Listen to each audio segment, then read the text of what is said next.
they might see porn on their laptops in the next few years. Not that I want them to, but I have a pretty good idea that they might experience that. What I'm saying is that we can't sit in this day today and not know, or God, I can't explain myself properly, but no, what I would say, what I would say is, in 20 years' time, is going to have a completely different outlook on life than what you and I are sitting talking about now. But Una, what the most important thing you should remember is any porn that you have made, just don't put it on a hard drive for your kids to see in 20 years in. Make sure they don't get near the fucking hard drive where your porn is stored, okay? And then you'll be safe, right? If they see anybody else's porn, it's all right. But if they see yours, then you're fucking in trouble. Una, you make a very good point, and I do take that on board. But what the point I'm trying to make is that there's nothing we can do about George. We pretty much know how his life is going to be mapped out, sadly.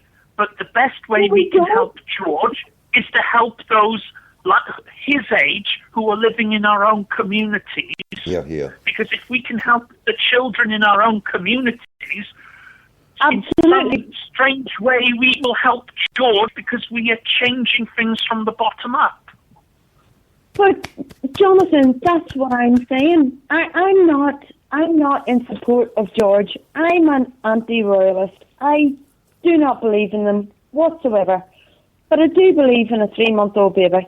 I don't believe we should hit him with any flack. Do you know what I mean? I've had a 3-month-old baby. Most beautiful baby in the world. I wished her all the best, and she will get as best as I can give her. She won't get what George gets, but at the same time,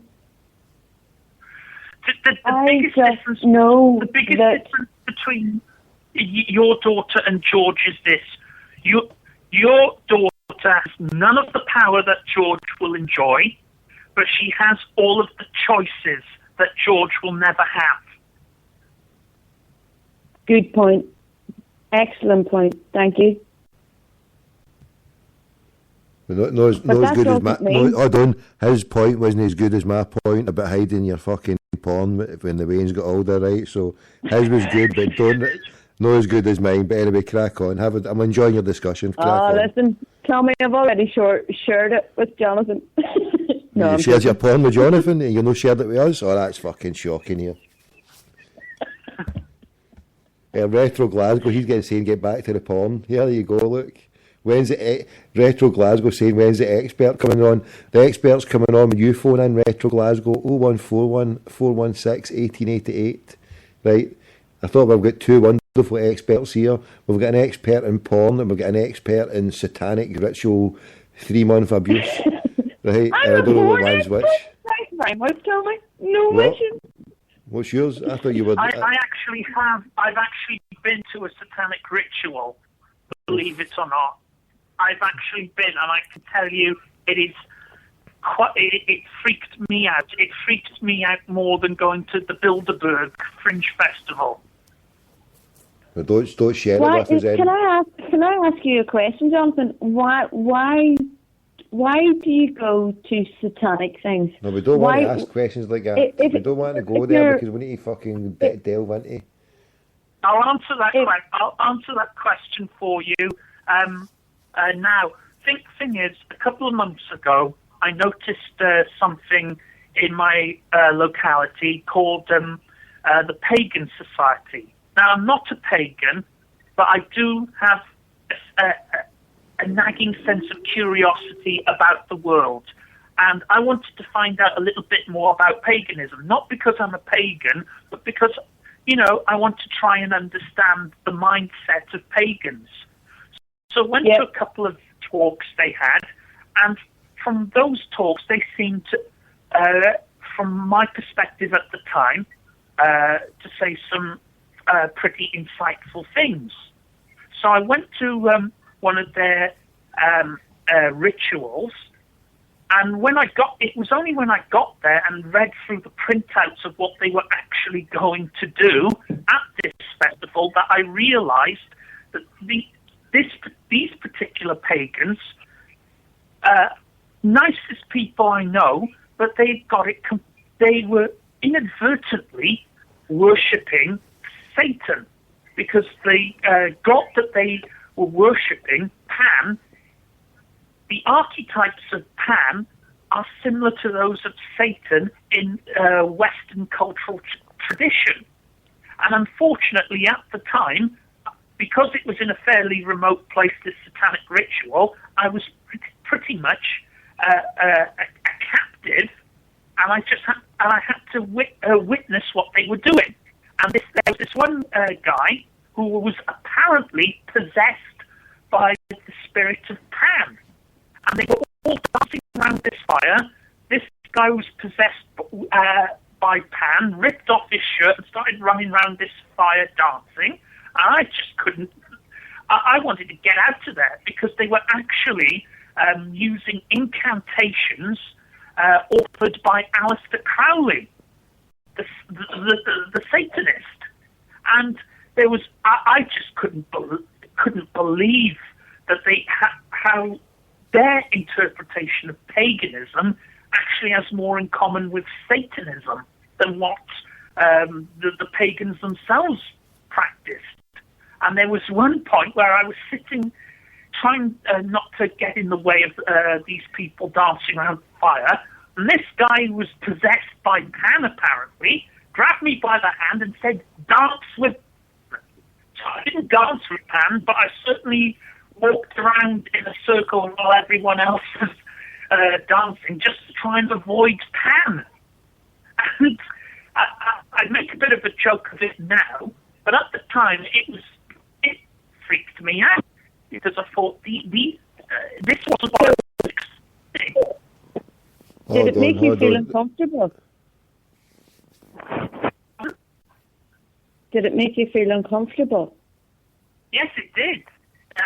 I ended up pursing my own curiosity, because this wasn't what I thought it would be. And I've only... I'll phone you back. Hold on, I'll phone you back. Stay there. Right, we'll get this back on. Stay there. Jonathan first, then Una. Sean, I'll phone you back. Right, I can only take 2 calls at a time.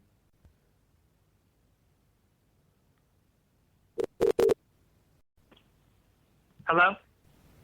Jonathan, stay there. We'll just add Una into it.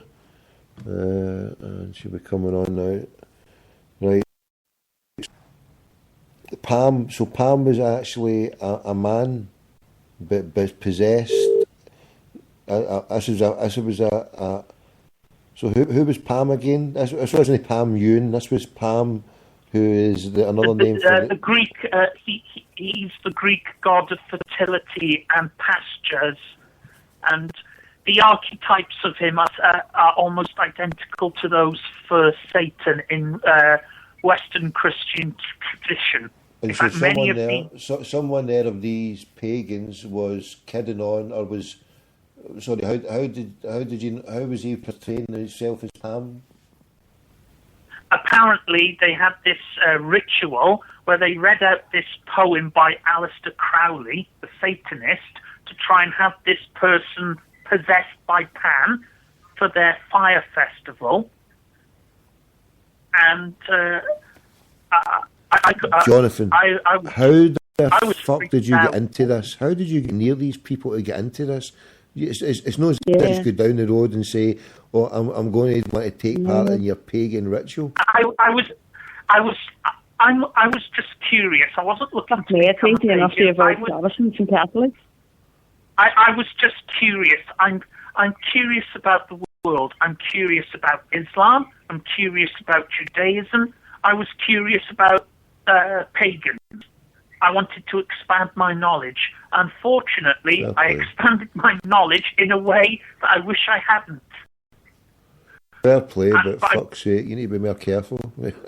Right, so what happened then? So fucking the possessed Satan called Pam Ewan is wanting you to dance with him, her, or whatever, fucking Satan. What, I don't know. Take me through this, Jonathan. What the fuck happened next? Dance, Tommy. I didn't dance. I just walked around in a circle while the others were dancing. How do you not run away at the other end of the moon? Dear God, somebody who's possessed by Pam, and you're still fucking...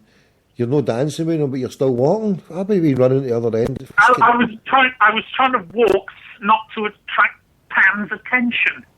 Fucking, I wouldn't give a shit about Pam's attention as I ran about 200 miles. Usain Bolt wouldn't have caught me fucking running down that road, I tell you. Fucking Pam alone. Clifford Christie would have been after me. Swinging his Tadger down, trying to make a porn movie. He's still going to get hold of you, would he? I was terrified at the time. It's an experience I'd never care to repeat again. But on the lighter side of things, I, like Jack Nicholson's Joker character, have literally danced with the devil in the pale moonlight. Something that many of the Bilderbergers probably haven't done. You lost the fucking plot. Dance with the devil in the pale blue moonlight. You've lost a fucking Fair play plot. to you, Jonathan. Fair play, because you've got balls. Balls? He's fucking lost the plot. I can't believe I'm talking to him here. He's fucking lost it. I told you not to ask that question, and I didn't want to go down that. The fact that he said he was at a satanic ritual should have been fucking enough. What you hear, you cannot unhear. Now we've fucking heard what Pam and her fucking sisters are all about, and Jonathan's almost dancing with them. Fuck. I wasn't dancing.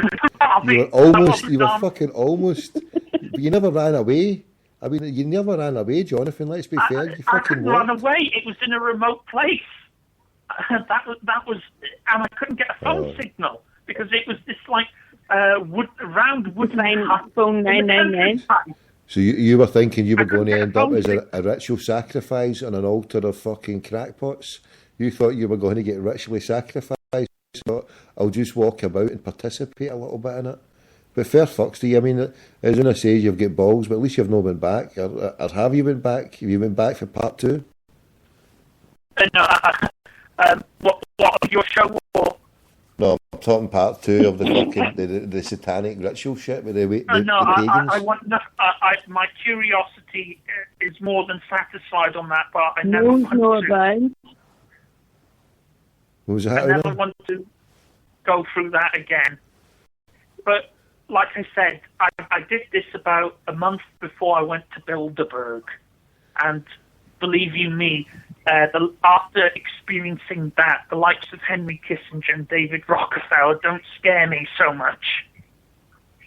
Do you know what? Can I just be really, really honest, Jonathan? I love you to death. Tommy, I hope you don't mind me saying this. I love you to death, Jonathan. Well, you're the only one who does. No, but scare the arse off me because all the people you go down different tangents, and oh goodness, how Tommy, help me here. You talk about things that are right, and when it comes to talking about satanic rituals, fuck's sake, how would we know if he's right or no? But when it comes to different conversations and conversations that should be had, but you step outside the mark. You go off, which is sometimes just a wee bit too scary for me. Do you mind me saying that? No problem. I was called a scary ranter in the Guardian newspaper a couple of weeks ago. A scary ranter? How were you? Yeah. Question time, and they were, and I talked about what was going on in Syria, and when Nolan, I sort of snapped at them, and Miranda Sawyer in the car. Stay there. Stay there.